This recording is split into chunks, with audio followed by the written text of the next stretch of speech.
Je vais nous inviter à prendre nos Bibles, mais j'aimerais vérifier que tout le monde m'entende. Vous pouvez mettre en commentaire si quelqu'un ne m'entend pas. Je vais regarder en même temps.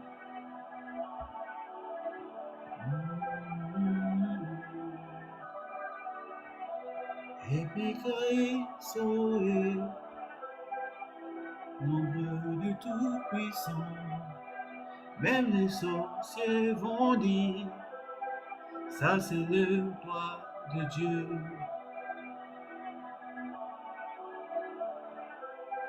Ça c'est le doigt de Dieu.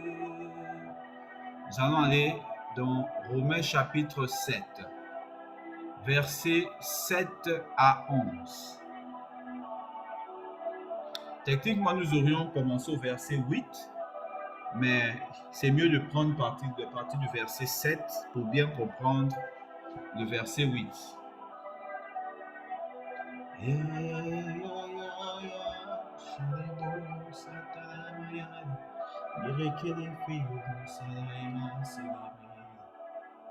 Gloire à Dieu. Je lis la parole de Dieu dans la version Louis II.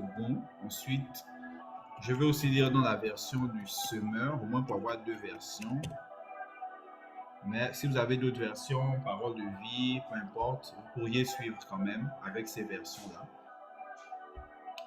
Je lis dans la version Louis II. Que dirons-nous donc? La loi est-elle péché? Loin de là. Mais je n'ai connu le péché que par la loi. Car je n'aurais pas connu la convoitise si la loi n'eût dit « Tu ne convoiteras point ». Et le péché saisissant l'occasion, produisit en moi par le commandement toutes sortes de convoitises. Car sans loi, le péché est mort. Pour moi, étant autrefois sans loi, je vivais. Mais quand le commandement vint, le péché reprit vie et moi je mourus. Ainsi, le commandement qui conduit à la vie se trouva pour moi conduire à la mort. Car le péché saisissant l'occasion me séduisit par le commandement et par lui me fit mourir. Je vais lire la version Bible du Semeur aussi. Versets 7 à 11.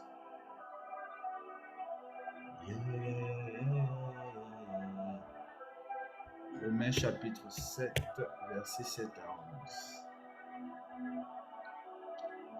Alors, voici ce que dit la version Bible du Semeur. Que dire maintenant? La loi se confond-elle avec le péché? Loin de là. Seulement, s'il n'y avait pas eu de la loi, je n'aurais pas connu le péché et je n'aurais pas su ce qu'est la convoitise. Si la loi n'avait pas dit, tu ne convoiteras point. Mais alors le péché, prenant appui sur le commandement, a suscité en moi toutes sortes de désirs mauvais. Car sans la loi, le péché est sans vie. Pour ma part, autrefois, sans la loi, je vivais. Mais quand le commandement est intervenu, le péché a pris vie. Et moi, je suis mort. Ainsi, ce qui s'est produit pour moi, c'est que le commandement qui devait conduire à la vie m'a conduit à la mort. Car le péché a pris appui sur le commandement. Il m'a trompé et m'a fait mourir en se servant du commandement. Nous rendons gloire à Dieu. Aujourd'hui, je vais essayer de parler de deux choses en même temps. Le Saint-Esprit a permis que je prenne ces versets, mais le thème d'aujourd'hui, ou le sous-thème, le thème général, vous vous souvenez, c'est « Affermis-toi sur la parole » ou « Affermissons-nous sur la parole ». Le sous-thème aujourd'hui, c'est la couverture. La couverture, c'est-à-dire quelle est la couverture qui est sur le chrétien. Et quand on est dans certains types de combats, comment se couvrir? Ça, c'est le sous-thème, mais je pourrais l'expliquer seulement après avoir au moins donné une idée de ce que disent ces versets. Donc, si vous avez l'impression que l'enseignement n'est pas directement lié avec les versets, c'est tout à fait possible. J'essaie de suivre la mouvance de l'esprit et de ne pas être rigide. Parce que c'est lui qui enseigne, ce n'est pas moi. Seigneur, ouvre nos intelligences. C'est toi qui as révélé ces paroles. C'est toi qui révèles ce qu'elles cachent. Le souffle de cette parole, la substance qui est à l'intérieur. Seigneur, n'est révélé que par l'Esprit de Dieu. Qu'il soit, Saint-Esprit, reçu favorablement dans nos cœurs et qu'il porte du fruit dans nos vies. Et que nous puissions les mettre en pratique tel que tu le veux, depuis les cieux, depuis le fond de nos cœurs. Merci, Papa. La parole commence par nous dire, je vais prendre la version Bible du Semeur. Après, si quelqu'un peut faire 8 secondes, mettez en commentaire, je vais essayer de regarder en même temps. Mais je vais prendre la version Bible du Semeur, pourquoi? Parce que j'ai l'impression qu'elle est un peu plus compréhensible pour expliquer ce que veut dire ces versets. Quand on dit le péché, la loi, la confusion entre le péché et la loi, il faut avoir une idée assez claire de ce qui se dit ici pour bien comprendre quand je vais parler de la couverture.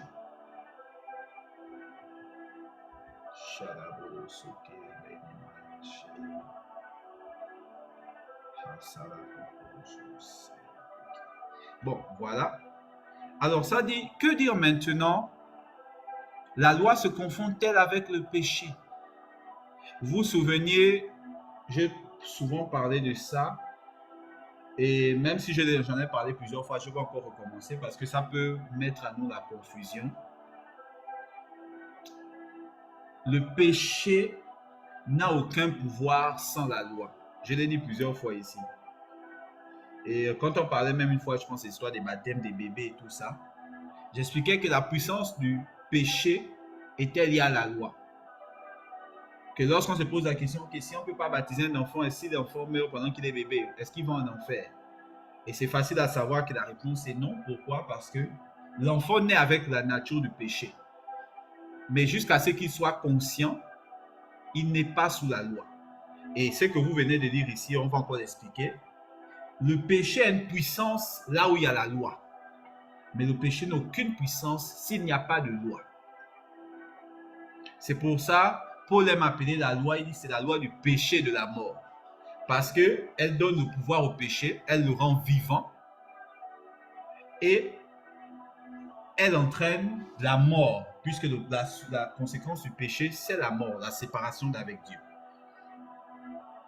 Donc, Paul essaie de nous dire, même si ces deux mots, vous les voyez dans les mêmes phrases, je ne suis pas en train de dire ici que la loi, c'est le péché et que le péché, c'est la loi. Et quand on va arriver plus loin, vous allez comprendre d'où vient le mot séduction. Mais vous allez voir que l'idée derrière ces mots compliqués, elle est très simple. Vous la connaissez tous, vous en avez même des exemples. Il dit, est-ce que quand on lit ça, alors c'est que la loi peut se confondre au péché? Est-ce qu'on peut dire que c'est des synonymes? Non, pas du tout. Je vais vous donner un premier exemple de ce qu'est la loi. Si vous pouvez, retenez-le parce que ça va vous aider à bien comprendre beaucoup de choses qui sont arrivées depuis le jardin d'Éden et pourquoi il a fallu que Jésus vienne. Lorsque l'homme a désobéi à Dieu, à l'époque, il n'avait pas encore péché, puisque le péché n'avait pas encore de pouvoir, il n'y avait pas de loi. Lorsque l'homme a désobéi à Dieu en prenant le fruit de la connaissance, ce qu'il a fait en réalité, et vous allez le lire dans certaines versions de la Bible, il a fait rentrer dans le monde la loi. Il a fait rentrer dans le monde la loi et lui, il est sorti de la grâce qui était dans le jardin d'Éden. La grâce, c'est l'absence de loi. Et lorsqu'il sort de la grâce, il se met dans le monde où il y a la loi. Il vit maintenant ce qu'on appelle la domination du péché. Parce que, comme je l'ai dit, l'homme, même dans le jardin d'Éden, n'était pas encore parfait. Vous allez voir que Dieu va plusieurs fois faire une différence entre Jésus, à part le Saint-Esprit qui représente la perfection de ce que Dieu attend, et Adam et Ève qu'il appelait des âmes vivantes. Il dit Adam et Ève étaient des âmes vivantes. Elles étaient pures, sans souillure, sans rien, mais elle n'était pas parfaite. Elle n'était pas encore libre du péché. Mais elle était dans un environnement où le péché n'avait aucune autorité. On va maintenant comprendre plus tard après. Je prends cet exemple parce que quand je vais expliquer ce qu'on appelle la couverture, vous allez voir que ça ne dépend en rien d'une sainteté intrinsèque qu'il faut ressembler à Jésus. Pas du tout. Quand on parle de sainteté, lorsqu'on parle de couverture de liberté, il faut bien comprendre c'est quoi la loi, c'est quoi le péché.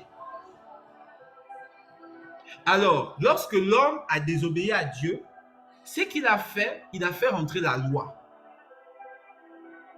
Dès le moment où il a fait rentrer la loi, à partir du moment où ils ont mangé le fruit, quand Adam a mangé, parce que c'est Adam qui ne devait pas le faire, c'est à lui qu'on a donné l'instruction. Dès qu'il a mangé, tout ce qu'Adam a fait après, c'était maintenant susceptible d'être lié au péché. Parce que ce n'est pas au moment où Dieu les a chassés du jardin d'Éden qu'ils étaient sous la domination du péché. C'est dès le moment où il a croqué cette pomme, c'était terminé. Même dans la présence de Dieu, quelque chose avait été brisé. Donc Paul essaie ici de nous expliquer, nous en tant qu'hommes, quel est notre combat en tant qu'enfants de Dieu? Parce que souvent en tant qu'enfants de Dieu, on a tendance à lutter contre le péché sans réellement savoir qu'est-ce qu'est le péché et à lutter, comment on appelle ça, contre des choses, des combats qui ne sont pas nos combats. Voici ce que Paul nous ajoute. Il dit, s'il n'y avait pas eu de loi, je n'aurais pas connu le péché. Il va donner une meilleure description du péché. Lisons la suite.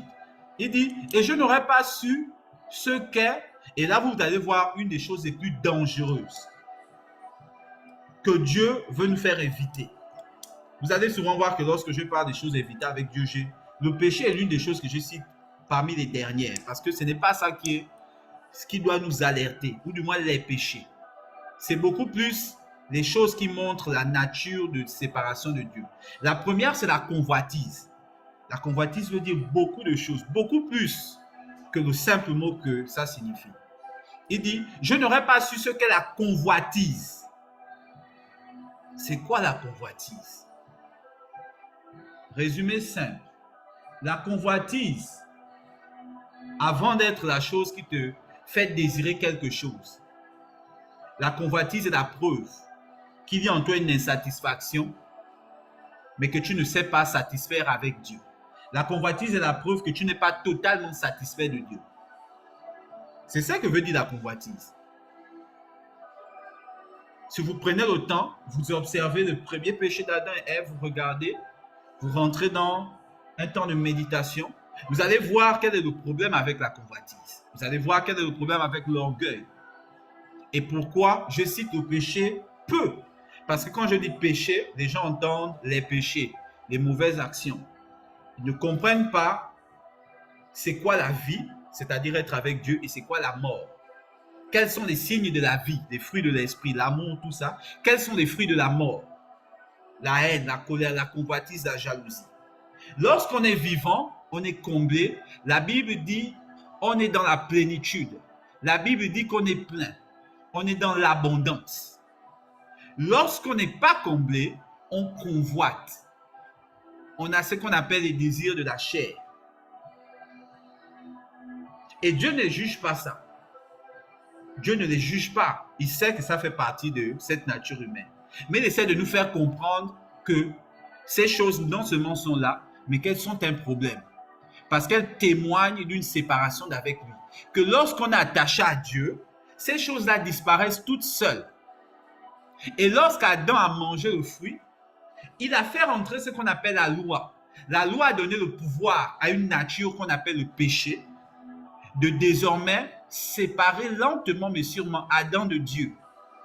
De telle manière que les désirs d'Adam se sont tournés vers des choses matérielles, de telle manière que les désirs de Ève, lorsque vous lisez la Bible, se sont tournés vers son mari. Et si vous observez notre société d'aujourd'hui, c'est ce qu'on voit.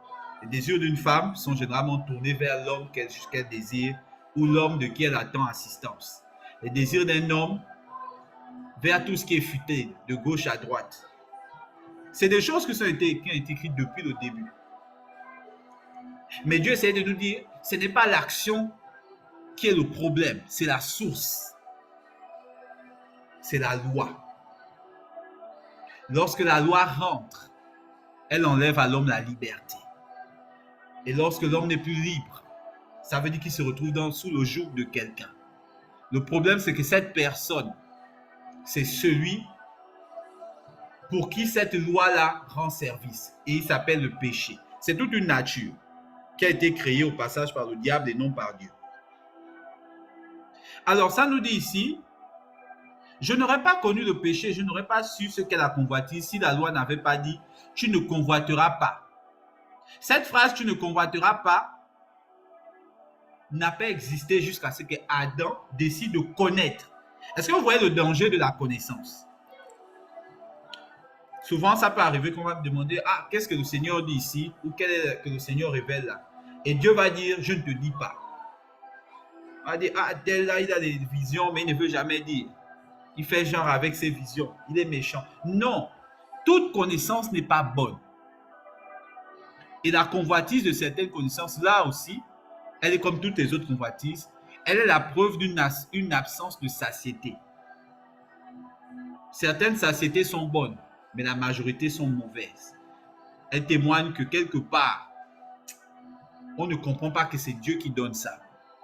On pense que quelque part, c'est nous qui devons faire X ou Y. Et dans le moment où Adam avait convoité la connaissance, comme Ève, voilà ce que la connaissance leur a donné. Ils ont connu effectivement le bien et le mal. Le bien et le mal, c'est ce que nous vivons aujourd'hui. C'est-à-dire que quoi qu'un homme fasse, il ne sera jamais parfait. Dieu avait des plans de perfection pour ces deux créatures, mais en laissant rentrer la connaissance. Et comme je vous avais donné avec l'exemple d'un enfant pour l'histoire de baptême, c'est la connaissance là qui implique la loi. Dès que tu connais, tu es sous la loi. Et vous voyez la Bible, ce principe est tellement vrai, c'est que même dans la Bible, pour nous qui sommes sous la grâce, lorsque tu es un serviteur de Dieu, une servante de Dieu, et que tu es appelé à connaître certains mystères de Dieu, la manière dont Dieu te traite est différente de quelqu'un qui ne les connaît pas. J'aime souvent citer mon propre exemple en disant qu'il y a certains péchés, si quelqu'un d'autre le fait, rien ne va. Mais si moi je fais même la moitié de cela, les conséquences seront tellement graves. Parce que le fait que je connais certaines choses m'a exposé à une loi qui est beaucoup plus violente. C'est pour cela, parfois, faisons seulement confiance à Dieu. Il y a des choses que si tu décides de rentrer dans ce niveau de connaissance, tu vas payer le prix. Et c'est ce que vivent ceux qui font tout ce qui est magie. Lorsque tu décides de rentrer dans un certain niveau de connaissance, est-ce que le problème c'est la connaissance? Non. Le problème c'est la convoitise. La convoitise montre une absence d'attachement avec Dieu.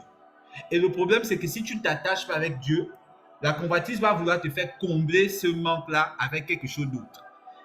Et la Bible est claire. Il y a le chaud, il y a le froid. Il n'y a pas le tiède. Si tu n'es pas avec Dieu, tu es avec l'autre.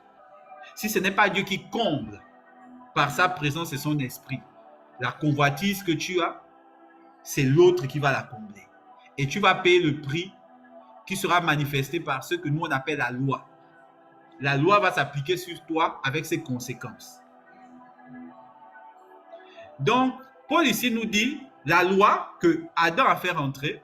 Donc, Adam a fait rentrer la loi et par la loi, le péché a régné. Vous avez lu ça plusieurs fois. Si vous vous posez la question, pourquoi est-ce qu'on dit, est-ce que Adam c'est pas le péché? Non. Adam a fait rentrer la loi. La loi donne au péché du droit. Ça veut dire que tant que Adam était ignorant, entre guillemets, je préfère prendre cet exemple de bébé, tu n'es pas sous la loi. Et on a un Dieu juste. Dieu ne peut pas envoyer quelqu'un qui ne connaît pas être condamné pour quelque chose qu'il ne connaît pas. Mais dès le moment où tu as connu, où tu as l'occasion de connaître, mais tu refuses, on ne peut plus rien pour toi. Alors, ça nous dit verset 8, mais alors, le péché, prenons appui sur le commandement. C'est ça qu'on nous dit ici. Le péché est une nature. Elle prend appui sur le commandement. Elle prend appui sur la loi. Le péché ne peut pas dominer là où il n'y a pas la loi. C'est l'une des raisons pour laquelle Jésus nous a rendu un grand service. Quand on va bien parler de couverture à la fin, j'espère qu'on va bien tous comprendre pourquoi j'insiste sur ces définitions-là. Le péché n'a de pouvoir que là où il y a la loi. La puissance du péché, c'est la loi. Vous voyez comment on dit l'épée du Saint-Esprit, c'est la parole. L'épée du péché, c'est la loi. C'est pour ça que le diable est appelé l'accusateur. Il faut qu'il y ait une loi pour qu'on puisse le condamner. Et si quelqu'un met son corps sur la croix, son sang coule sur toi, et qu'ils disent pardonne leur Père, car ils ne savent pas, et que toi tu dis je reçois ce sang-là, là je suis même déjà presque à la fin, mais je vais revenir après, tu es couvert. Parce que ici, maintenant, tu as la réponse exacte de pourquoi est-ce que le sang de Jésus nous couvre. Parce que le sang de Jésus enlève sur nous la loi. Et lorsqu'il n'y a pas de loi, le péché peut continuer à t'environner. Tu peux être chrétien et avoir des tentations, toutes sortes de choses. Mais il ne peut plus rien te faire parce qu'il lui faut une loi pour agir sur toi. Et comme Adam, la condition pour que la loi agisse sur toi, c'est une désobéissance. Mais Jésus a réduit cette désobéissance-là à une action que je vous avais nommée ici, le blasphème du Saint-Esprit. Le seul moyen pour un enfant de Dieu de retourner sous la loi, c'est d'abandonner le Saint-Esprit. Parce que le Saint-Esprit est la manifestation de la grâce, de la liberté, de tout ce que Jésus a fait pour nous, en nous. Il est l'huile dont on parle dans la parabole des vierges. Tant que l'huile est là, tu es tranquille. Dès que tu l'enlèves, lui, la loi reprend l'autorité sur toi. Et quand la loi est là, tu ne peux rien faire face au péché. Tu ne pourras pas lui dire non. Tu vas faire ce que le péché voudra. Et le péché, ce qu'il veut, c'est ce que son père, celui qui l'a créé, veut. C'est-à-dire le diable. Ça veut dire que de manière indirecte ou par travers du péché, tu deviens l'esclave du diable. Comme on avait lu la dernière fois, celui qui se livre au péché devient son esclave. Celui qui se livre à la justice devient l'esclave de la justice. Donc comprenons bien cela. La loi est ce qui donne au péché sa force. La loi est l'épée du péché.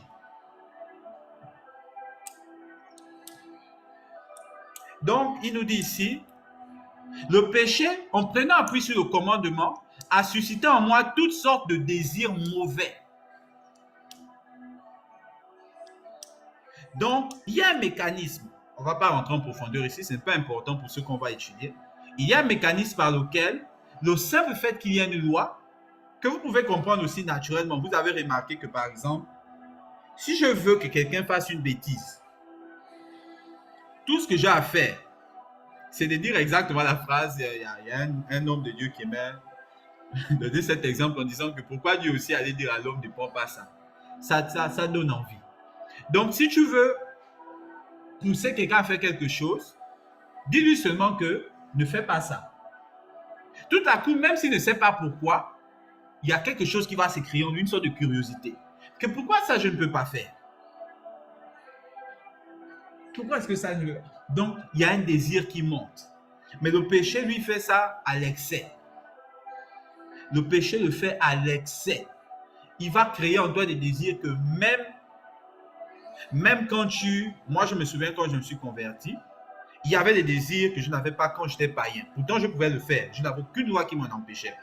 Dès le moment où je suis devenu chrétien, il est venu en moi des choses que je n'ai jamais pensées, même étant païen. Et c'est ça que la Bible nous explique ici. Ça nous dit, le péché crée en nous toutes sortes de désirs mauvais. Car sans la loi, le péché est sans vie.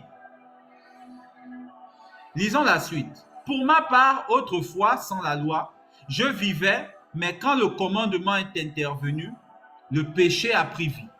Et moi, je suis mort. Vous voyez, on revient à cette idée de la mort d'un des derniers enseignements. Que pour échapper à la loi, pour échapper au péché, il faut mourir. Tu ne peux pas échapper à ces choses-là en vivant.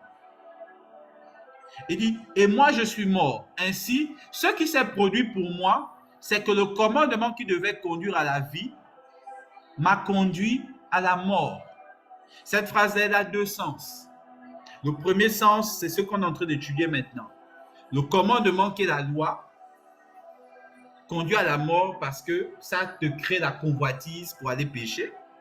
L'autre sens, c'est le fait que tu ne puisses pas obéir à la loi et que quoi que tu fasses, tu vas être prisonnier du péché parce que personne ne peut obéir à toute la loi, c'est biblique. Ça te conduit à aller chercher la solution pour fuir cette loi. Et cette solution, c'est de mourir. Mais là, je parle de la mort spirituelle maintenant, c'est-à-dire celle où tu meurs en Jésus et puis tu renais avec lui. Dans tous les cas, bien comprendre ce qu'est la loi va nous aider à bien comprendre l'importance de Jésus dans nos vies. Lorsqu'on ne comprend pas ce qu'est la loi, on ne va pas comprendre quelle est l'importance de Jésus. Lorsqu'on ne sait pas ce qu'est réellement le péché, on ne va pas comprendre réellement c'est quoi l'importance de Jésus. Et pourquoi il dit je suis venu vous libérer. Il n'est pas venu nous onctionner. Il n'est pas venu, je ne sais pas, faire apparaître du pain. Il n'est pas venu donner des belles paraboles jolies à citer. Il n'est pas venu enseigner le positivisme. Il n'est pas venu enseigner, je ne sais pas, toutes sortes de choses qu'on imagine. Il est venu, comme signifie son nom Jésus, le Sauveur, il est venu nous sauver. Nous sauver de quelque chose dont on ne pouvait pas échapper. Et la seule échappatoire, c'était de mourir. Mais lui nous a permis de mourir sans mourir.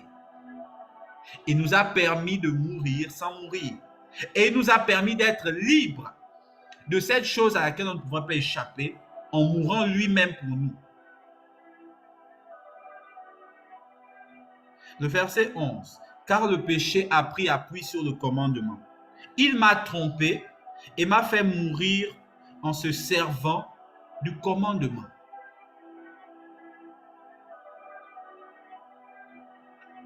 Le péché. Le péché. Alors, nous allons parler de la couverture. Comme je l'ai déjà cité brièvement, je reviens maintenant sur cette histoire du sang. Puisque la loi nous condamne et le péché s'appuie dessus pour augmenter nos convoitises, créer même des convoitises qui n'étaient pas là, créer en nous de l'insatiété, une incapacité à vivre à 100% dans Dieu, créant toutes sortes de raisons de justification. J'aime bien ces mots de Bible du Semeur qui dit le péché séduit. Vous pensez que la séduction, vous pensez tout de suite à la séduction sexuelle? Non. Si ce n'était que ça, on pourrait facilement esquiver parce qu'on la voit venir de loin. La pire séduction, et celle dans laquelle le diable est très fort, c'est de te trouver des raisonnements pour justifier le péché. On m'a dit non, ça, tout le monde fait ça. Tu sais, les gens de l'ancienne génération, ils sont comme ça. Et puis, ça, c'est qui aussi? On va te gifler, tu vas attendre d'autres jours. Jésus exagère. Dieu ne peut pas dire ça au sens littéral. Sûrement, il est en train de... Non, il est très sérieux. Il est très sérieux. Le péché, cette nature-là, à cause de la loi, réussira à te séduire. Le fait qu'on arrive à trouver du sens, même moi j'en trouve, hein, que non, si quelqu'un me fait quelque chose, je réponds. C'est censé, c'est logique. Mais quand tu lis la Bible est comme un miroir qui nous montre les choses telles qu'elles sont, ou du moins comment Dieu les voit. Et Dieu dit que tu vois ce que tu trouves logique. Est-ce que tu sais que cette logique-là, elle ne vient pas de toi. C'est la nature de quelqu'un d'autre qui te parle, qui te murmure, fais ça, qui te murmure, réponds, qui te murmure, bats-toi toi-même. La Bible encore vient te parler, la Bible te dit, ok, Josué, si tu t'appuies sur moi, tu t'éloignes ni à gauche ni à droite, tu ne vas pas échapper, tu ne vas pas périr, je vais te protéger. Tu vas dire, ah ok Seigneur, mais on est dans le monde capitaliste, hein. Il faut quand même que je travaille. Si je ne travaille pas, je suis foutu. Et puis là, Dieu va te dire, ok, il n'y a pas de problème, oui, il faut que tu travailles. Mais qui t'a dit que si tu ne travailles pas, je ne peux pas prendre soin de toi comme les oiseaux? Non, Seigneur, tu sais, oui, quand tu dis ça, en fait, c'est une manière de dire d'avoir confiance, mais c'est aussi toi qui nous as dit d'être responsable. Dieu dit, qui t'a dit que je ne peux pas faire? Il va te poser des questions comme ça, claires. Pas d'abord pour te dire de ne pas travailler ou quelque chose comme ça, mais il veut que tu aies la pensée pure qu'avaient Adam et Ève avant de goûter au fruit de la connaissance du bien et du mal. La pensée, comme il dit, le royaume des cieux appartient à ceux qui ressemblent aux enfants. un des premiers crimes qu'a commis le péché, c'est de retirer en nous cette âme d'enfant-là. Un des premiers crimes qu'a commis le péché, c'est de faire de nous des adultes. Il a fait de nous des collaborateurs de Dieu avant d'être des enfants de Dieu. Non. Même pour l'homme le plus spirituel, qui a connu toutes sortes de mystères, quand tu vas devant Dieu, tu dois toujours être un enfant. Si tu veux aller loin avec Dieu, tu devras apprendre à être un enfant devant Dieu. Nous sommes en train d'aller dans la couverture. Suivez bien. Si tu veux aller loin avec Dieu, tu dois être un enfant devant Dieu. Parce que le péché a une mission. Le péché essaie de créer en toi une indépendance qu'on appelle l'orgueil. Le péché essaie de créer en toi des désirs qui te dira ne peuvent pas être satisfaits si tu ne bouges pas toi-même. On appelle ça la convoitise. Le péché sera de te dire tu as besoin de ça, des besoins que tu n'as pas. Le péché sera de te dire il faut que toi, il faut que toi. Le péché sera d'effacer le nom de quelqu'un. Le péché sera de te faire croire que tu peux être quoi que ce soit par toi-même. Peut-être tu ne vas pas le dire dans ta tête, peut-être dans tes pensées, tu vas dire non, je sais que Dieu m'a créé. Mais tes actions montrent ce que pense ton cœur. Le cœur, ce n'est pas ce que tu penses dans la tête. Le cœur, on le voit dans les actions que tu poses. Quand quelqu'un aime quelque chose, ça se voit facilement. C'est la manière dont il agit. Lorsque quelqu'un n'aime pas aussi quelque chose, ça se voit dans la manière dont il agit. Lorsque quelqu'un croit à quelque chose, on le voit dans la manière dont il agit. Et dont il réagit aussi. Et lorsque quelqu'un ne croit pas, ça se voit. C'est ça qu'on appelle le cœur. Dieu nous dit ici, le péché, son but, c'est de te maintenir et de t'éloigner le plus possible de Dieu. Pourquoi? Afin de t'amener dans la zone où la loi règne. Et là où la loi règne, lui, il règne, puisque la loi, c'est son épée. La loi, c'est son terrain de jeu. Bon, déjà, ne regarde pas les animés ici, sinon j'aurais trouvé une bonne métaphore. C'est là où intervient la couverture dont on va parler aujourd'hui. Donc, j'avais écouté les demandes des uns des autres sur la prière et le Seigneur a fait grâce de me permettre aujourd'hui de parler de la couverture. Avant de parler des prières à proprement parler, le jour où il permettra, aujourd'hui, on va parler un peu de ce qu'on appelle la couverture. C'est quoi la couverture spirituelle? Est-ce que c'est habiter avec quelqu'un qui a l'onction? Est-ce que c'est être dans une église où les gens prient en langue? Est-ce que c'est être un servant ou une servante dévouée quelque part dans l'œuvre ou je ne sais pas, dans une œuvre humanitaire? C'est quoi la couverture? Mais pour bien comprendre la couverture, il faut justement lire ces versets qu'on vient de lire ici.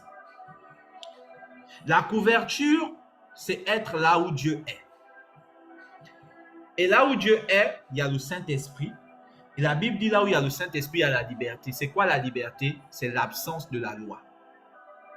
La couverture, c'est être sous la grâce. Lorsque Jésus nous donne la vie, une des premières choses qui vient avec cette vie, c'est la couverture de Dieu sur nous.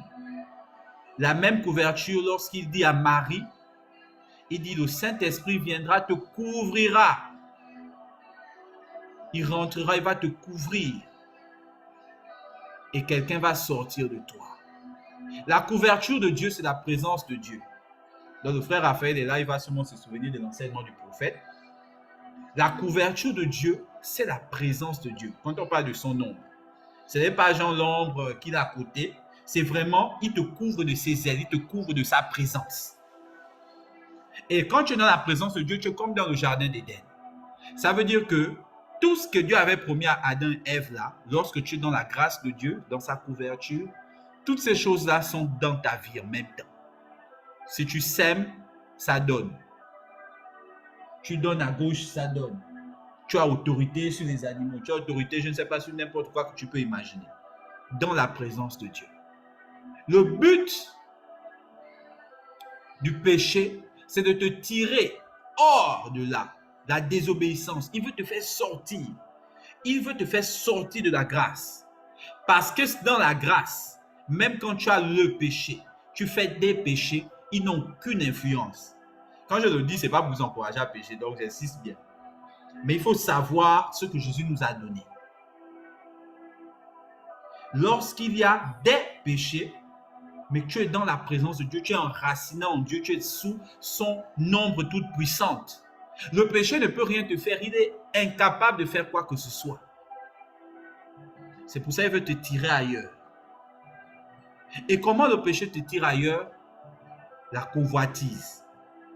Et comment le péché crée tout ce qui convoitise, tout ce qui est orgueil et toutes sortes de choses?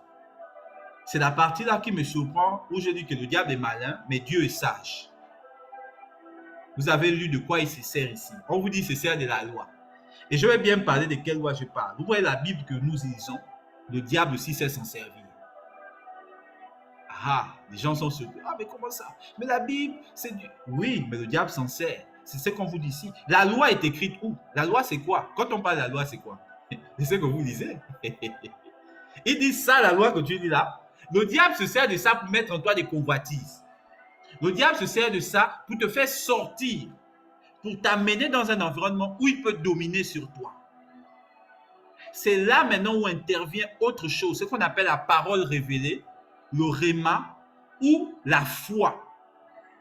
Et je pense que je vous avais dit ici une fois que une définition de la foi assez belle, c'est que la foi, c'est la révélation de la parole écrite dans ton cœur.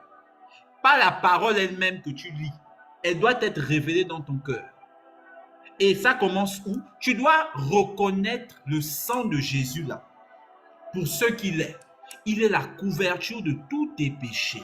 Il est ta grâce. Il est l'ombre de Dieu sur toi. Il est le passage de ton enchaînement à la liberté. Ça veut dire quoi que tu vives, quoi que tu as à faire, peu importe ce contre quoi tu luttes, peu importe ce que tu vois, tant que tu as Jésus avec toi, tu es dans le jardin d'Éden avec Dieu, constamment. Et le diable utilisera la loi pour dire que, puisque tu as péché, crois-tu réellement que tu es en Dieu? Toi, tu vas commencer à dire non, comme j'ai fait ça, on dirait que c'est un mensonge. Le Saint-Esprit utilisera la parole pour te dire, la Bible déclare, en Jésus-Christ, tu es une nouvelle créature. Le diable utilisera la même parole pour te dire, sors de là où tu es sous la loi. Reviens vers moi. Sois sans péché. Et tu vas commencer à devenir un de ces chrétiens qui s'affermit à juger les autres. Qui pensent que le christianisme est une histoire de comparaison de qui pêche le moins, qui va le plus à l'église. Tu es en train de rentrer sous la loi. Et même si tu vas dans le bâtiment, tu es sous l'autorité de quelqu'un d'autre. Mais tu ne le sais pas. La couverture qui va t'éviter d'avoir à te lever la nuit pour combattre des démons bizarres commence lorsque tu acceptes ce que Jésus a fait pour toi. Lorsque tu acceptes quand Jésus dit, la loi dont Paul est en train de parler ici ne te donnera pas la vie. La loi n'est pas mauvaise. La loi, c'est comme un couteau. Chacun peut faire de ça ce qu'il veut. Mais un couteau ne peut pas te donner la vie. Qu'est-ce qui te donne la vie? C'est le dioxygène que tu respires. C'est la parole de Dieu révélée dans ton cœur. C'est l'acceptation que Dieu m'aime. Jésus a donné sa vie pour moi et je suis dans sa présence. Malgré mes imperfections, chaque jour, il me fait grandir. Il me rend de plus en plus, de mieux en mieux. Mais même si dans ma chair, je peux constater le péché qui rôde autour de moi, essayant de me tirer vers la loi, la Bible déclare que je suis une nouvelle créature. C'est parce que tu crois ça que tu es couvert. Si moi je ne croyais pas ça, je ne ferais pas les prières de délivrance. Si je ne croyais pas que Dieu m'aime et que son sang suffit à me couvrir, que même lorsqu'avec les dons tu vois quelque chose approcher de toi, te regarder dans les yeux, dire quoi que ce soit, tu ne bouges pas d'un iota. Ce n'est pas le fait que je n'ai pas péché sur lequel je veux m'appuyer. Tu peux être le plus saint que tu puisses. Si tu n'as pas Jésus, la Bible est claire. Si tu es sous la loi, le péché domine sur toi. C'est aussi simple que ça. Peu importe ton degré de vie pieuse, il faut que tu crois ce que la Bible te dit. Mais Paul insiste. Paul dit que la loi n'est toutefois pas le péché. Que ne nous trompons pas, la loi n'est pas le péché. La loi te dit ce qu'est le péché. Mais la loi aussi, lorsque tu la prends par Jésus et non par la chair, non par la peur, la loi te fait comprendre à quel point Dieu nous a aimés. La loi te dit voilà où vous êtes. Mais la loi te fait comprendre que wow, mais je suis là, Ce gars est quand même descendu sur la terre. Je lui ai craché dessus quand il était sur la croix. Et il a quand même accompli ce pourquoi il est venu jusqu'au bout. La Bible dit qu'il s'est livré comme un agneau, n'ouvrant pas la bouche.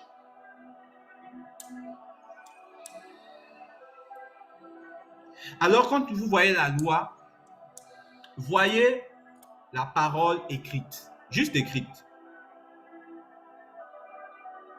La foi, ce n'est pas la loi.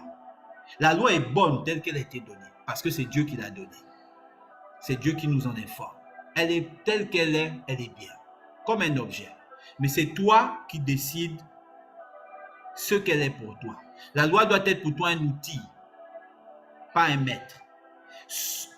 Ta maison doit devenir la grâce.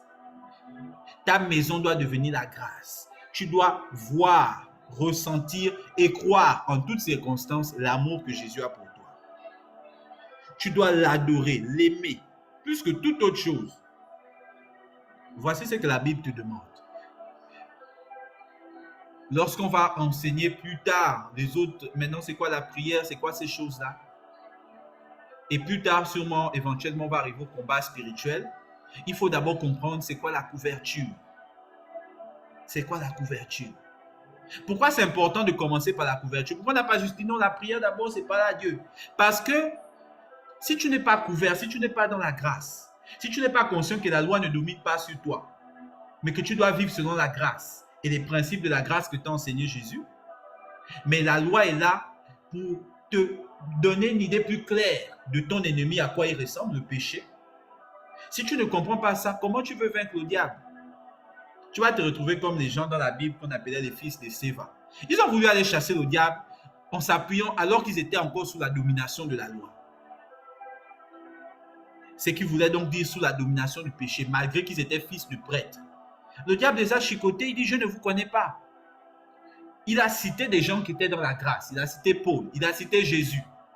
Il dit, je vois dans la maison des gens qui sont de Dieu là, je vois tel. Mais toi tu es qui? Et quand le démon voit ça, c'est ce qu'il va faire. Ça arrive à certains hommes et femmes de Dieu. Il va te dire tes péchés. Parce qu'il sait que tu crois encore que ce sont tes péchés qui déterminent à quel point tu peux servir Dieu. Il va te dire, mais c'est pas toi que j'ai vu, tu allais demander l'offrande là-bas, alors que tu voulais prendre l'argent là pour inviter ta copine si ça a un bar qui s'appelle le No Stress. Mais tu allais raconter l'histoire de don. Un prêtre. Le prêtre, c'est maintenant touché, commence à réfléchir. Parce que le démon sait que toi, tu ne sais pas qui tu es, et quand il te voit, il voit que tu n'es pas sous la grâce, que tu n'es pas couvert. Donc, il sait que si tu frappes, tu es touché tout de suite. Rien ne va te couvrir. Mais quelqu'un qui est couvert, il peut venir comme ça, il vient de se fâcher avec quelqu'un. Moi-même, je sais que j'ai péché, je sais que j'ai fait ceci. Mais quand je suis dans le truc, je prie. Avec assurance. Le démon va te dire, bon, tu as fait tel péché, tu t'es fâché comme ça. Je dis, oui, je sais. Et alors? Est-ce que tu penses que quand je me tiens devant toi, je compte sur moi? Si ce n'était que moi, tu pouvais me frapper matin, midi et soir. Je sais qui est avec moi. Je sais où je suis. La grâce de Dieu, la couverture. C'est pour ça, chaque matin, quand vous vous levez, dites, Seigneur, merci de me couvrir. Avant de dire, Seigneur, couvre ceci, couvre cela. Avant de demander quoi que ce soit, dites d'abord merci. Parce qu'il y a des choses qu'on nous a déjà données. C'est pour ça, Jésus, avant de faire la résurrection de Lazare, il a dit, Seigneur, je te remercie d'avance. Il savait où est-ce qu'il était. Il savait où est-ce qu'il était. Quand Élie est allé affronter les prophètes de Jézabel, comme je pense la deuxième fois, comme ça, la première ou la deuxième fois, et que ces gars-là faisaient sortir du feu, et qu'il a dit, vous allez voir le vrai feu de Dieu. Le feu de Dieu est descendu, ça éteint les lampes des autres. Vous avez vu un feu qui éteint d'autres feux. Au lieu d'embraser, ça les a éteints. Et puis le feu de Dieu est resté là à brûler tout. Parce qu'il savait qu'il est avec lui. Il savait où est-ce qu'il était. Parce que notre couverture, c'est Dieu. C'est ça que j'essaie de nous dire en fait. On a lu ce qu'on a lu, ça peut avoir l'air compliqué, mais il faut savoir que notre couverture, c'est Dieu. Et ce qui nous empêche souvent d'être couverts, même quand nous vivons des épreuves dans la vie et nous ne savons pas que nous sommes couverts, c'est parce que nous ne comprenons pas ce qu'est réellement le péché, ce qu'est réellement la loi. Désormais, sachez que le péché n'a aucun pouvoir s'il n'y a pas de loi. Et sachez que Jésus nous a libérés de la loi. Ça veut donc dire beaucoup de choses. La première chose, c'est que le péché existe toujours. Ça va t'arriver d'être tenté, d'être plein de choses. Ça, c'est la première chose. Et ça ne veut pas dire que tu n'es pas chrétien ou pas chrétienne. La deuxième chose, c'est même si le péché arrive et que ça t'arrive d'être... Allô?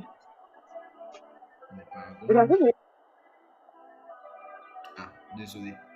Ou je dis, même si ça t'arrive de sentir, je ne sais pas, toutes sortes de choses, je ne sais pas quoi, la deuxième chose, c'est que tu n'es pas sous l'autorité de cette chose-là. Donc, tu n'es pas sous l'autorité de cette chose-là. Ce sont des petits points à comprendre.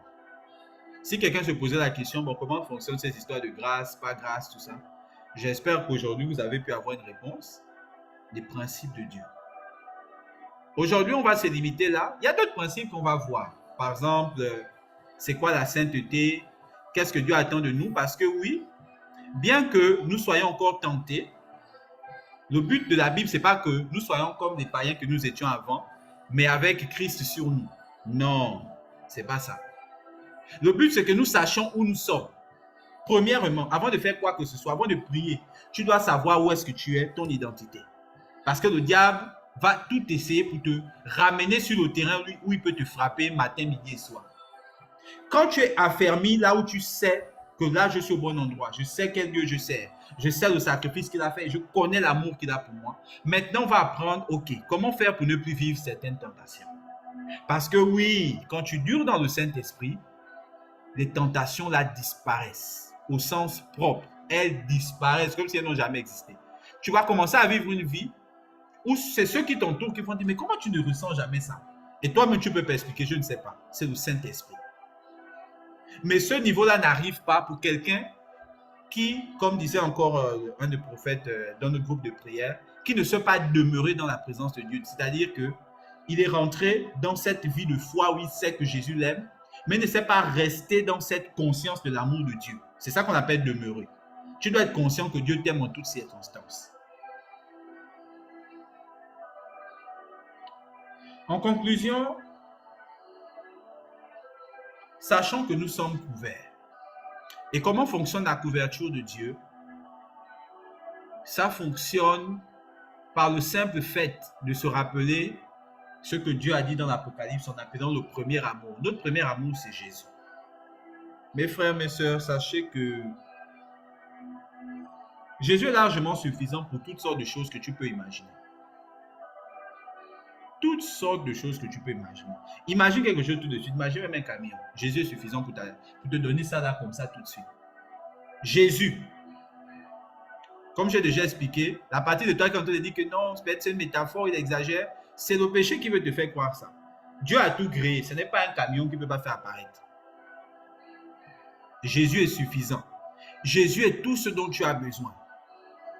J'ai envie de conclure comme Paul qui disait, en réalité, il n'enseignait que deux choses. Vous avez vu tout ce que Paul a écrit. C'est l'homme qui a écrit le plus de choses dans ce Nouveau Testament. Mais il dit, il n'enseignait que deux choses. Écoutez ces deux choses. Jésus-Christ et Jésus-Christ ressuscité. Jésus-Christ et Jésus-Christ ressuscité. Ces deux choses.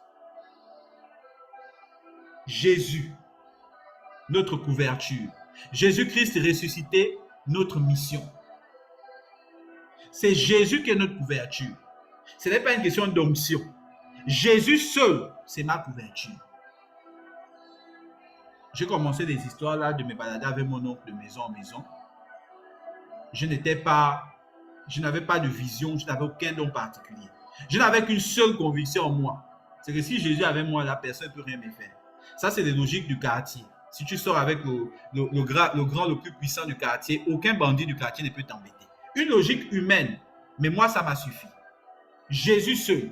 Maintenant, la deuxième partie, quand tu dois exercer, où on dit les dons vont t'accompagner, c'est la partie qu'on dit Jésus ressuscité. On en avait parlé la dernière fois. Que lorsque tu pries, prie avec le Jésus ressuscité. c'est-à-dire la résurrection, la puissance de la résurrection. C'est qui donne, tu es capable de donner la vie par tes paroles à des choses. Tu dis, hey, travail, je te donne vie. Tout ça, je te donne vie. Comme ça, corps, je te donne vie. Maladie, tu n'es pas là. La puissance de la résurrection, c'est qui te permet d'agir. Mais quand tu es couvert, j'espère que ce soir, on a compris ce truc que notre couverture, c'est qu'on est dans la présence de Jésus. On est dans sa grâce. Dans sa grâce, la loi n'a pas d'autorité. Le péché alors, dont l'épée et la loi, n'a plus d'autorité non plus. Alors que Dieu nous bénisse tous.